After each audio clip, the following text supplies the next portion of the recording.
Menjadi seorang YouTubers tidaklah menyenangkan. Yang kalian kira mungkin di depan kamera terlihat bahagia, tetapi waktu di belakang kamera memiliki cerita yang gelap. Dan halo semuanya, kembali lagi di channel Malam Terkutuk, dan pada malam hari ini Mimin akan membahas tentang beberapa sisi gelap seorang YouTuber. Ya, mungkin pertengahan Desember menjadi awal mula Mimin ingin membuat sebuah konten YouTube beda. Kalau misalnya Mimin ada salah informasi atau kata, Mimin minta maaf, dan kalian boleh mengoreksi Mimin di kolom komentar. Dan menjadi seorang YouTuber itu gak mudah, perlu banyak banget modal seperti skills, barang dan mental. Dan di zaman sekarang orang-orang mulai banyak ingin menjadi content creator dan SKRNJ. Mimin udah mengumpulkan beberapa YouTuber yang dimana mereka ternyata memiliki cerita gelap di baliknya, dan langsung aja.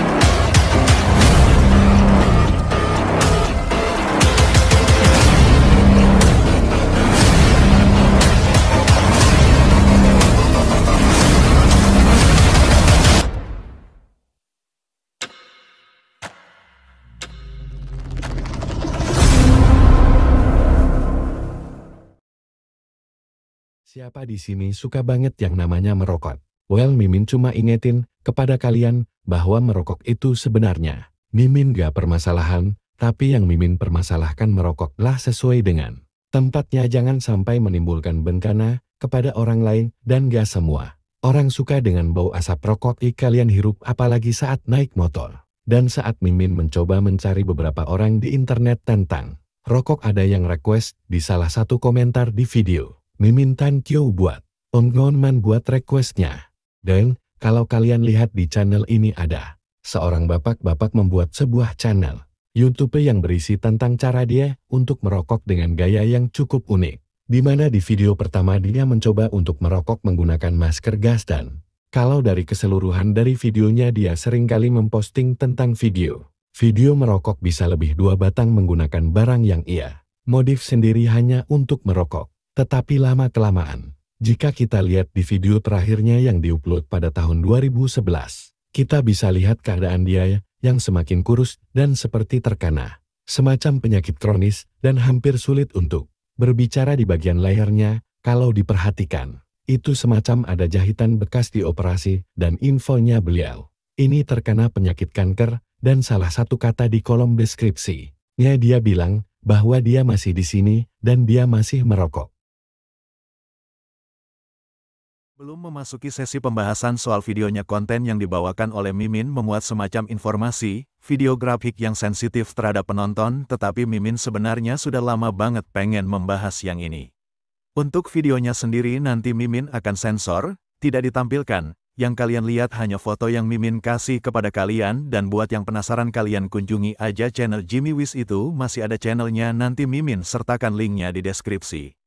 Pada tahun 2015 lalu ada sebuah channel yang bernama Jimmy Wish yang berisi konten tentang seorang anak yang mengalami kejadian tragis, dan video pertama kali diunggah pada tanggal 2 Agustus tahun 2015. Videonya masih relatif tidak jelas maksudnya apa, dan video pertama berjudul Rekaman Kekejaman yang Mengerikan pada Seorang Anak Amerika Berumur 11 Tahun di Jepang. Dan diketahui seseorang yang membuat video tersebut merupakan seorang ayah dari anak tersebut bernama James Ryan, dan dia merekam anaknya sebagai dokumentasi terhadap kritik, protes terhadap kekejaman yang dilakukan oleh dokter di Jepang. Menurut cerita di kolom deskripsinya, anaknya mengalami kejadian tragis di Jepang. Dia tepatnya dicekik menggunakan sebuah kantung plastik hingga kondisi otaknya rusak parah. Dan di dokumentasinya jika dilihat itu Jimmy selalu berbaring ke tempat tidurnya dengan kondisi yang memperhatikan, dan semakin lama semakin memburuk kondisi dari si Jimmy. Jika Mimin boleh menjelaskan, dia mengalami demam dan jantungnya bergerak dengan cepat disertai matanya merah diperban dan pernapasannya dibantu menggunakan selang pernapasan. Dan si Jimmy juga menderita penyakit rakitis patah di bagian tulang pinggul dan bahu beserta terkena kelainan bentuk tulang lainnya. Tetapi di channel ini sempat menjadi konspirasi teori bahwa pemilik channel ini semacam membuat sebuah dokumentasi yang dilebih-lebihkan ke media seperti platform sosmed supaya mendapatkan komisi, perhatian masyarakat dan semua video yang ia buat seperti hanya sebatas cerita saja. Bahkan ada dia mencoba untuk membuktikan semacam audio suara yang dihasilkan justru tidak dapat membuktikan apapun, malah seperti seorang ibu yang mungkin gak mengerti masalah medis. Tetapi yang menariknya mereka ini membuat semacam keadilan yang bukan main-main dan bahkan mereka membuat situsnya sendiri dan situsnya bernama jimmywish.com dan situs tersebut sekarang udah ditutup tetapi Mimin Ud mendapatkan arsip dari sebuah channel bernama Scarlet Teeter. Di situ dijelaskan bahwa situs ini ditulis oleh ibunya Jimmy sendiri dan menjelaskan bahwa pada tahun 1996, semenjak Jimmy lahir berumur 2 bulan Jimmy sudah menjadi bahan eksperimen oleh para dokter-dokter di sana yang melakukan korup dan kalau kalian mau Mimin akan membahas tentang Jimmy Wish Rabbit Hole kalau mau kalian komen aja karena kalau di sini bakal panjang karena durasi. Kalian pernah coba mengunjungi tempat yang terbengkalai? Well, Mimin pengen cerita dikit kalau Mimin dulu semenjak ada YouTuber yang mencoba untuk menjelajah tempat angker atau tempat terbengkalai. Mimin mencoba untuk mencari sendiri dan memvideokannya dan ingin mencoba menangkap penampakan. Cuma sepertinya Mimin sekarang udah gak mau lagi menjelajah ke tempat yang terbengkalai lagi karena Mimin paham kalau tempat yang katanya terbengkalai itu sebenarnya ada penghuninya. Entah itu semacam sarang begal atau tempat hewan aneh dan lainnya. Yang niatnya mencoba untuk mencari penampakan hantu yang didapat. Malah suatu kejadian yang tidak mengenakan seperti halnya seorang YouTuber ini. Jared Cocker Urbex merupakan salah satu YouTuber yang sering kali menjelajahi tempat-tempat terbengkalai di Os dan dari sini. How's it going, guys? Man, am I pumped up for this right now. You know why?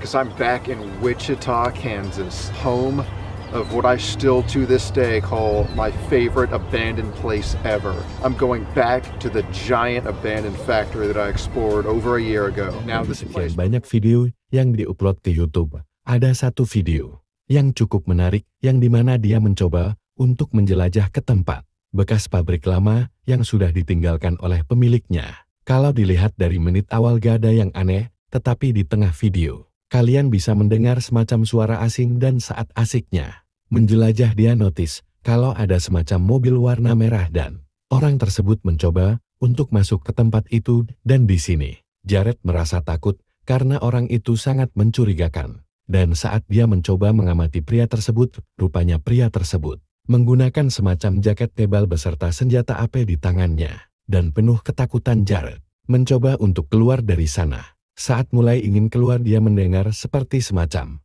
suara tembakan. Perhatikan baik-baik. Oh crap. He's really coming all the way in here. He's opening the second gate.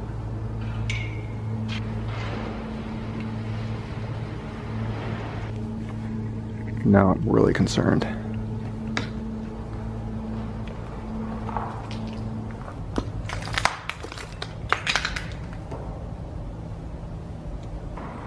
He's gonna go around where I can't see him. Huh.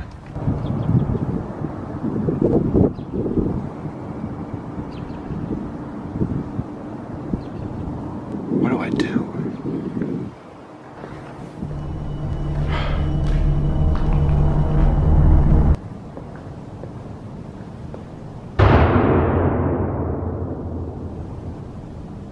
Oh my God. Was that a gunshot? Saat Jared berhasil keluar ia dipanggil oleh seorang pria asing yang menyuruhnya untuk memborgol bagian tangannya dan memberikan semacam ancaman. I don't like being out in the open like this. Whoa, whoa. Stop right there. Whoa. Who else is with you? Oh, it's just me.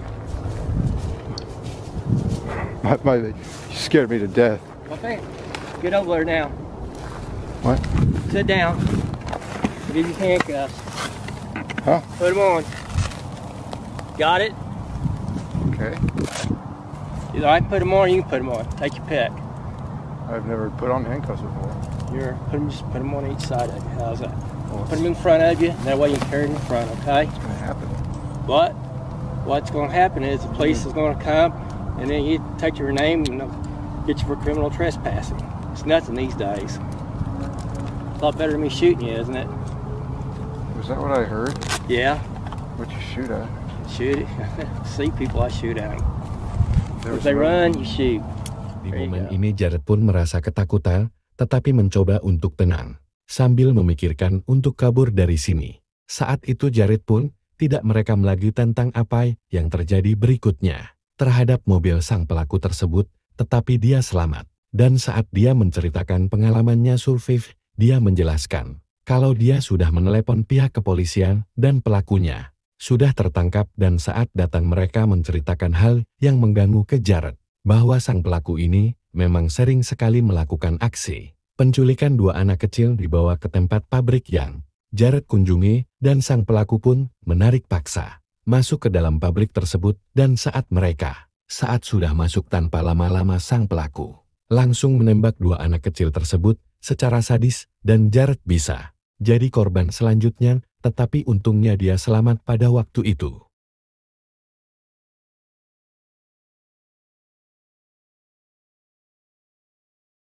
Kalau misalnya kalian pernah menjelajahi gunung, tempat bukit itu biasanya kalian pernah menetap ke tempat situ ga? Kalau kalian pernah, jangan sampai kalian kena seperti seorang YouTuber bernama Alisa Vanilla. Beliau sering sekali membuat sebuah konten mengenai perjalanan ke gunung, ke tempat yang lumayan sunyi bersama mobil vannya sendiri, dan ada satu video yang dimana ini cukup ngeri. Pada tanggal 23 September tahun 2022 dia sedang merekam aktivitasnya jalan-jalan seperti biasa, dan saat dia sudah mencari tem yang sekiranya cocok untuk menetap, dia langsung mempersiapkan dirinya untuk menetap dan mengemas barang-barang yang ia bawa di mobil vannya. Singkat cerita, dia kebetulan ketemu seorang pria asing yang memperkenalkan dirinya dengan nama John, dan beliau mengaku tinggal di sana dan tugasnya adalah menjaga agar orang-orang tidak terjadi apa-apa di sana, dan dia selalu membawa semacam minuman GT, dan dia juga menawarkan kalau si Alisa boleh menginap di rumahnya, dan dia kebetulan rumahnya gak ada istri, anaknya.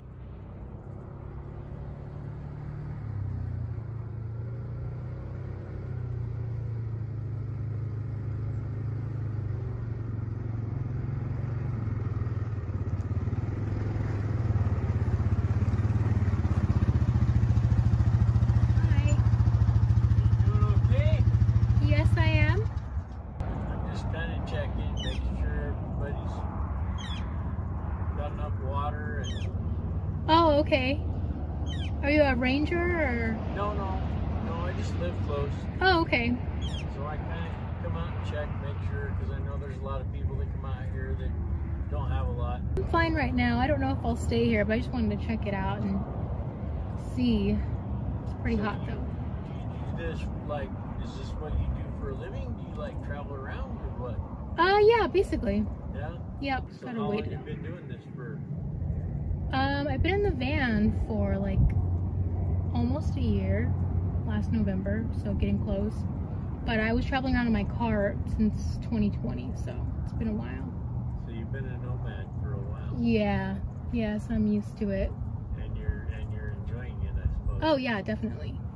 All right, well, just so you know, so you're not worried, I drive by, when I'm here, I actually work in Colorado. I live Oh. here, like a mile and a half from here. Okay. And so I kind of drive through when I'm here, just checking on people, making sure they got water, got what they need. Cool. So if you do stay, I'll see you again, but that's all I'm doing. All right. Nothing spooky. Okay. Well. I had shit stolen from my house 2 years ago. So 2 years ago I started doing that. I started making myself open to people that were out here, giving them my name so they knew who I was, so they saw my face, and you Yeah. know what? It's worked for me. Nobody steals shit from my house. And what is your name? Johnny, if you need water, I have a hose outside that runs all the time. You're willing to stop there, fill your water jugs, whatever you need. And those that I get to know well enough that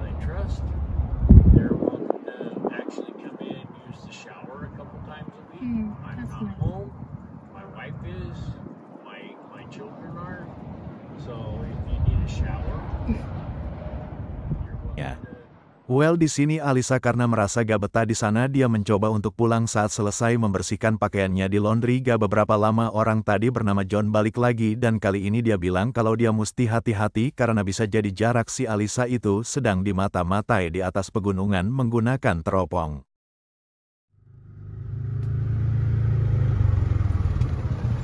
Hi. Hey, Hi. so you have a guy Uh-huh. on the mountain up there that is watching you with binoculars. Okay, well, that's unnerving. Well, I guess I won't be staying. Well, it's not that you can't stay. Just, I'll be honest with you. Yeah. The other side of the mountain is safer. Really? Yes. Okay. He's driving a older Dodge pickup, Hmm.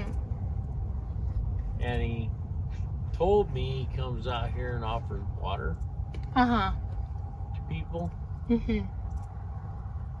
but I would stay away from him. He told me he parks up there and looks around to see who might need water, who might need this, who might need that. Hmm. And I was like, I turned and looked and went, well, her fucking camper is right in the open. Yeah. So did you catch him watching me, or did he just tell you that he was watching me? When I pulled up, he had his field glasses up, looking this direction, and I was like, what are you looking at? Yeah. Well, I'm just looking to see if there's anybody that needs water. So Hmm. anyway, he's, you see that white truck underneath the tree? I'm Right right here. in the tree view, so All right, come out here and I'll show you. Just so you know. yeah, it's also just odd that there's not really anybody out here. Get a good description of that truck. It was a white truck. It's white and burgundy. Honestly, I'd move to the other side. So, I mean, I did want to stay because it's nice out here and it's quiet, but if there's somebody watching me, then obviously I don't think I should stay out here at all. Well, that's fine. That's your choice too. Yeah.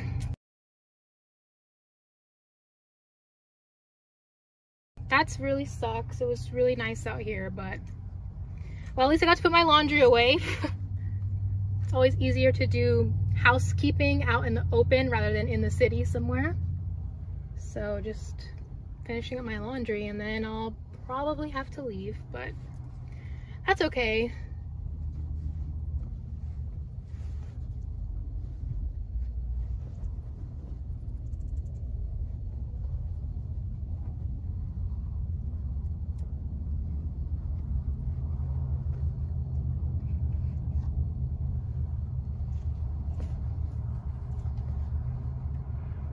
Do you need anything? No, Okay. no.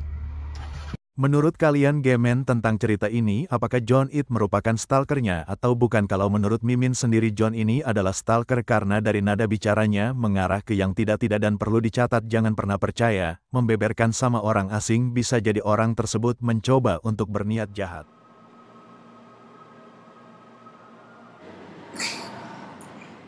Shit.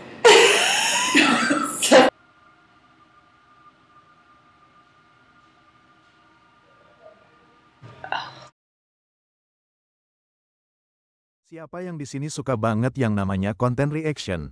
Well, Mimin suka juga dan kadang yang Mimin gak suka itu konten reactionnya yang dibuat-buat. Tetapi apa jadinya kalau ada yang menyuruh kalian mi-reaction semacam video sadis, horor untuk dijadikan sebagai eksperimen?